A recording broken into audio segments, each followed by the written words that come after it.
Secretary Blinken, last October, former President Jimmy Carter wrote in the New York Times that since 2011, the United States precondition that, quote, Assad must go has reinforced escalation of Syria's civil war and inhibited serious discussion about compromise solutions.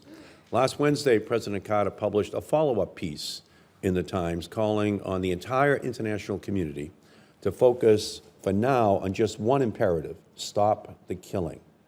He wrote that discussions should focus on a goal of temporarily freezing the existing territorial control without the government, the opposition, or the Kurds giving up their arms. Additionally, measures should be agreed upon to stabilize conditions in territories controlled by these belligerents with guarantees of unrestricted access to humanitarian aid.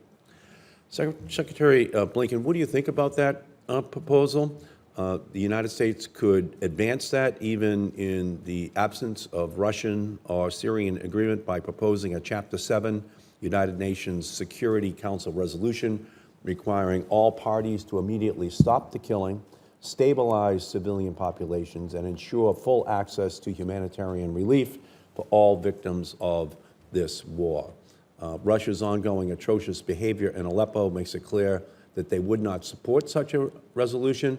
However, it would put them on notice that at the United Nations we were about to have this global discussion of the need to just stop the killing. Can you talk about President Carter's proposal, what you think about it, and putting aside the Assad must go movement for the time being so that we can just begin to put an end to this humanitarian crisis? Senator, thank you very much. And forgive me because I haven't read it, so I'd like to be able to read it in detail, but I've heard your description of it. First, in effect, what we've been trying to achieve with Russia's support is a cessation of hostilities that would, in effect, end the violence, the provision of humanitarian assistance to people who need it in besieged areas, and as I said as well, taking the Syrian Air Force out of the skies over civilian populated areas and getting everyone to focus on the common enemy, which is Daesh and al-Qaeda or Nusra in Syria. So in effect, those were the first steps that we thought were so critical. Now, if we were able to take those steps, we would then have in place the conditions under which all of the parties could begin to negotiate a political transition. I understand, but it's broken. So what do you think about taking it to the UN? Well, we're taking it to a Chapter 7, escalating this thing to a point where everyone is going to be forced to sit down and to discuss it. You know, Syria, Russia might not like it, but at least we're going to be focusing upon the core problem of stopping the killing. So we are very actively looking at what more can be done at the United Nations. Would that include a Chapter 7?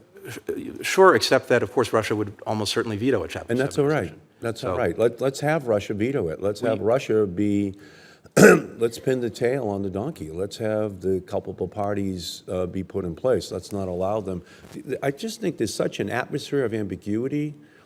It's just so complex in Syria, in Aleppo. Just so many parties involved that it's just very difficult for the world to understand who has the capability of. Well, you're exactly right, Senator, and that's added to the complication because we have a multiplicity of actors, all of whom have different priorities. Our priority has been, in the first instance, Daesh, because that poses the most immediate threat to us and to our interests. Russia's priority has been to keep Assad in place, or at least to maintain its foothold in Syria. The priority of the Turks has been actually dealing with the Kurds and preventing them from having some kind of all that's region. true. All of these things, the Saudis have been most interested, I think, in checking Iran. So in all of these ways, because people come to this with different interests and different priorities, it makes it even more complicated. That said, I think you're right that further turning up the heat at the United Nations is something that we have to very closely look at. Okay, the administration announced that this week it would increase the supply of arms to Kurdish militant groups in Syria to enable them to play a leading role in a future offensive to take Raqqa, a Sunni city, back from ISIS. What are the risks of relying on a Kurdish force for military operations in a Sunni Arab city? And did you discuss this with the Turkish government before you made that announcement? So, in fact, I was in Turkey just this week, and we're looking with our Turkish partners and allies very closely at how we continue the campaign in Syria to take territory away from Daesh. What was their perspective on using Kurdish troops aided by the U.S. In Raqqa? As you know, Senator, we've worked in northern Syria with something called the Syrian Democratic Forces, the SDF. That has several components. One is the Syrian Arab coalition, so predominantly Arab forces, and it also includes Kurdish forces, in this case the YPG. And the Turks have not been comfortable with support to this Kurdish element of the Syrian Democratic Forces. And it's obviously caused some tensions, but it has resulted in taking back Manbij, which was a critical transit point for Daesh in and out of Syria into Turkey and out of Turkey. A treasure trove of information about their external plotting came from that. And so we need to be able to work with effective actors on the ground in Syria. That's what we've done. That's what we'll continue to do. But we also need to do it in a way that respects the concerns and interests of our Turkish allies. So we're in the midst of conversations with them about the best way to move forward, including on Raqqa. Okay, and if I could, just going back up to Mosul again in terms of your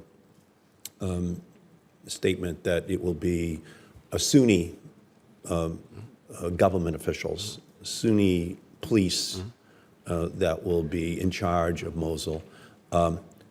Does the government in Baghdad agree with that? Have they signed off on that? Are they going to keep the Shia militia out? Are they going to keep... that is their commitment. Just as it is the Kurdish commitment to keep the Peshmerga, the Kurdish Peshmerga, out of the city. And the core of the force that liberates Mosul will be the Iraqi security forces, backed by the coalition with the support of the Peshmerga. The tribal elements that are being trained, equipped, brought on board with the goal of getting 15,000 of them will be predominantly be the holding force once the city's liberated. Okay, great. Thank you, Mr. Chairman.